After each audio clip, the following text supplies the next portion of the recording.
Welcome back to the channel. Today I wanted to show you a handy little work table that's great for your smaller projects.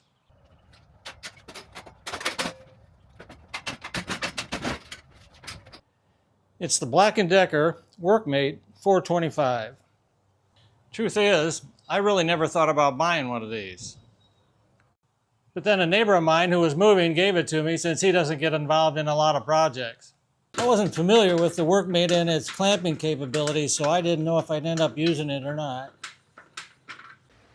But I had just started the process of assembling and finishing drawer boxes for the upcoming closet shelving project that I'm doing, so I thought I'd give it a try. I could see how handy it would be for setting up and working on smaller projects. I wouldn't have to get out and set up my larger work tables. Its steel frame easily opens up, and it folds up nicely for storage. This is the end where you do the clamping with these two handles setting the tension. I used the included bench dogs and the tabletop holes for clamping the drawer in place.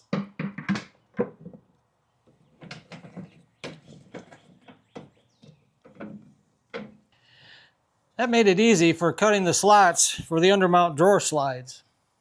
You can reposition the boards, these two boards, as needed. Take one of them out, flip this one around,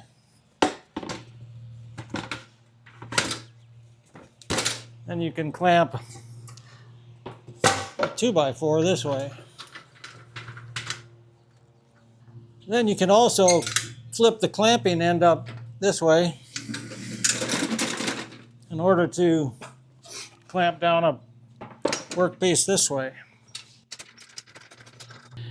Notice the V slots in the bench and the bench dogs. That allows you to get a better grip when you're clamping pipe.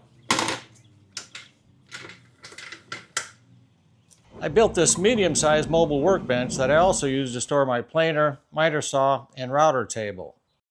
Since we do put our vehicles in the garage, all the tools and equipment that I use need to be mobile or portable and stored out of the way. When needed, I can set up a large work table with my Toughbuilt Sawhorses. But for the times that I just need a quick and easy little work table, the Workmate really comes in handy. Obviously, it's not going to replace the need for a bigger table when doing larger projects. But it's plenty sturdy enough for the small stuff, and it's very useful when I don't need to set up my larger workspaces. I'll put a link to the Workmate down in the description if you're interested. So I really hope you found the video useful. If you did, don't forget to hit that like button and subscribe, which really helps out the channel. Thanks for watching, and we'll see you next time.